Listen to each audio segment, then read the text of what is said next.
Yo, how we doing tonight? Rick actually said my name correctly, so thanks, Rick. A lot of hosts don't know how to say my last name. The worst introduction I ever received, the host had my name written on a cue card, but he hadn't looked at the cue card yet. So he gets up on stage in front of everyone and goes, "All right, please welcome to the stage your next comedian. It's Brady. Oh, shit." And then he left it at that. And I had to walk on stage like, "Hi, I'm Brady Oh Shit." It's an Irish name, maybe. I got to go to Ireland a little while ago, and I noticed that the Irish are very blunt with their street signage. And I noticed this because I was driving through a school zone, and here you might see a sign that says something like, "Slow down, children at play." In Ireland, I saw a real government-issued street sign that said, "Kill your speed, not a child." So that's real aggressive imagery for street signage, right? Look who's writing the street signs over there, George R.R. Martin. You think you're safe just because you're in a school zone or at a wedding? Everybody dies. I saw this in Ireland. I saw a currency-based store. Here we have the dollar store, obviously, but when you get up into Northern Ireland, they operate on the British pound. So I saw a currency store, I swear to God this is true, called Pound Town. That's not a joke, that's real. I was like, what would a radio ad for Pound Town sound like? "Hey, baby, tonight I'm gonna take you to Pound Town because we're on a budget." That's right, come on down to Pound Town where you can get more bang for your pound. It's a sexy currency-based joke right there. My day job, I probably shouldn't say this on this show, but this is true. I work at a drug and alcohol recovery center. That's true. You see a lot of weird stuff in a recovery center, folks who are going through addiction. We had a guy come up, I don't work at the front desk, but we had a guy come up to the front desk when I happened to be standing there, and he just got into it with me. He was like, "Hey man, I have an addiction. Can you help me?" I'm like, "Yeah," like I'm thinking meth or heroin or whatever. I'm like, "Yeah, man, we try to help people with all sorts of addictions. What is your substance of choice?" And then this guy said that he's addicted to buying and collecting baseball cards. He's collected so many baseball cards, he's currently renting a second apartment that his wife doesn't know about. So he has a place to hang out and sort and file his baseball cards. Can we help him? I was like, "Fuck no, man, that's really weird. Like, why don't you just do heroin like everyone else? That'd make it so much easier. Just like sell all your baseball cards, buy a bunch of heroin, everyone knows that's super easy to quit, and let heroin be your gateway drug towards sobriety, or please nobody take that advice. I've been working in this office for a few years now, and these women that I work with, they've always been my coworkers. But recently, several of us got reassigned, and so now me and 3 women work in this one office area together. And ladies, let me know if you and your friends say this to each other. The first lady said, "Oh, hey, you know what happens when women work together in close proximity?" Yeah, you know what's up. Their periods sync up, right? Yeah. The second woman goes, "Oh, well, actually, because of menopause, I don't get a period." All right, that's fine. The third woman goes, "Oh, actually, I don't get a period either." Oh, great, we're just learning about everybody today. That's awesome. Then the first woman was like, "Oh, well, if I'm gonna be honest, I don't get a period either." So none of them get periods. So then I said, "Looks like y'all synced up with me." You're welcome. I drove down here from Bellingham today, and Bellingham's a weird little town. And yeah, you know Bellingham? It's bizarre. I found this on Yelp, and it's a Yelp review for the Bakerview Fred Meyer. And I didn't write this review. You can find it. I just happened across it, and I thought it was so great that I memorized it. So I'm just going to recite this Yelp review for you. I think it's a good store. I'd give it a high rating. This person did not like it. This person gave it a 1 star.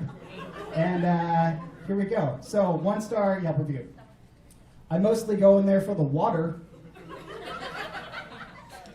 Strong start. Every time I shop for water, there's an employee in the water aisle. And it seems like I'm being watched or monitored by them. I tried to report this to a manager, and it seems as if the manager already knew who I was and didn't want to help. I tried to return a product recently, parentheses, water, and they didn't want to help me either. It's like they wanted to pick a fight with me for some strange reason. I don't know why this happens everywhere I go. Okay, so at this point, it's no longer a one-star Yelp review about the Baker v. Fred Meyer. It's a one-star Yelp review about society as a whole. That's something else. It continued, I wonder if it's a secret genocide. May God have mercy on us all. 1 star. Here's the reason why I bring it up. 6 people in Bellingham, Washington found their review useful. Why? Those 6 people are like, oh yes, I also do a shitload of meth before I do my grocery shopping, so thanks for the heads up on that one. All right, my name is Brady Secules. Thank you.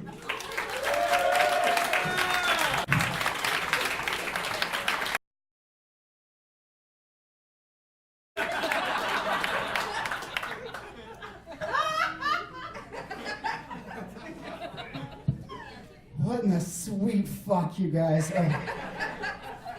Okay, where did this start? I'm like cresting a wave right now. I'm gonna talk you through what's happening in my head. Jesus. Okay, where did it start? So I was out there, and there was a dog. And I took a hit. I was like, and then I coughed. I was like, ugh. And the dog, I didn't know it was there. It was like, and I was like, oh shit, I got dog powers now. Sometimes when I'm high, I think I can time travel, but only in my own mind. Because like I'll think of something that happened a while ago, and like I'm narrating it in my mind, and I'm like, oh, I time traveled. And then I was like, no, it's just called remembering.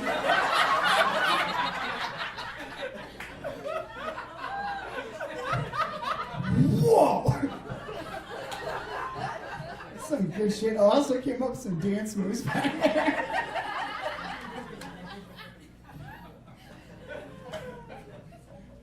I'm having a very uncomfortable experience right now. I did this show, this show, the Gateway Show, in Canada.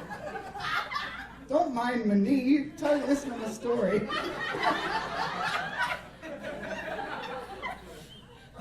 Okay. So I did this show in Canada, and I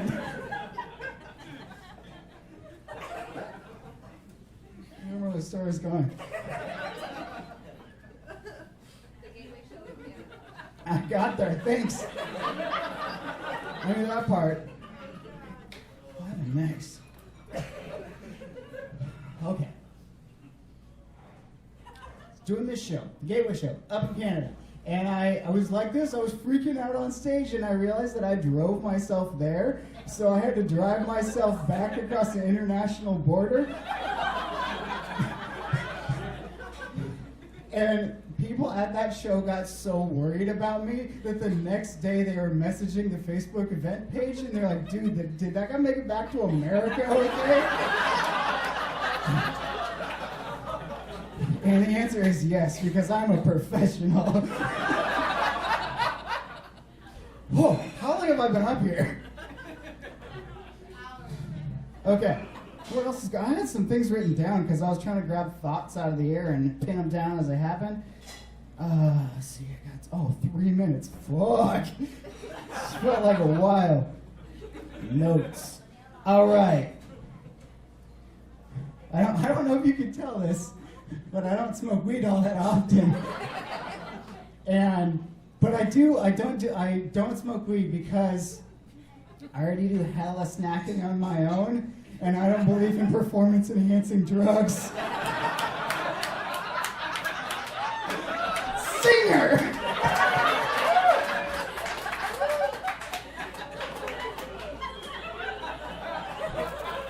It's a fucking good joke!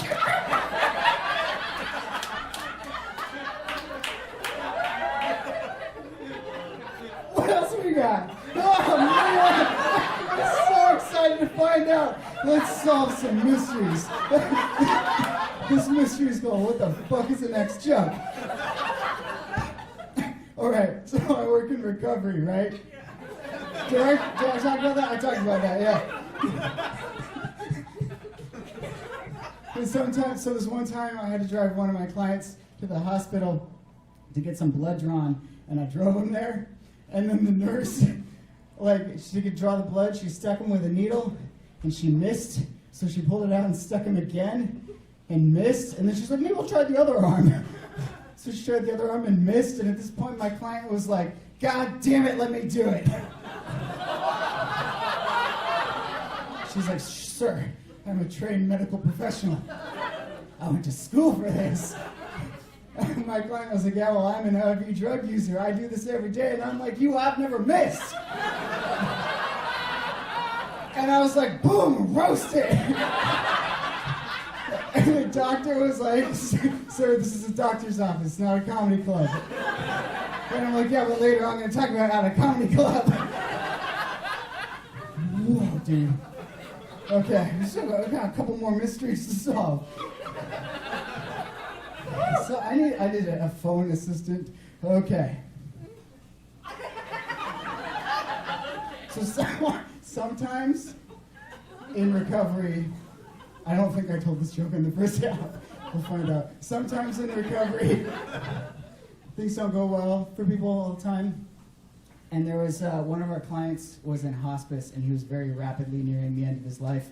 So there was a card going around the office for all my coworkers to sign, and attached to the card was a note, and it said, this guy's in hospice, please write something for him. And I didn't know the situation, so I misread the note, and I thought it said, this guy's in the hospital, so I thought he could get better. So I wrote, good luck, here's to your health. Smiley face. And then it kept going around the office, and then later that day we had an all-staff meeting, and surprise, surprise, the thing that I'd written in the note came up, and they were like, Brady, you can't write good luck, here's to your health in a card for someone who's dying. It might upset them. And I was like, well, here's the thing. He won't be upset for very long, so... Then my boss is like, you're right, and you're also in trouble. My office, now. Okay, I gotta be done. I have to go. Goodbye.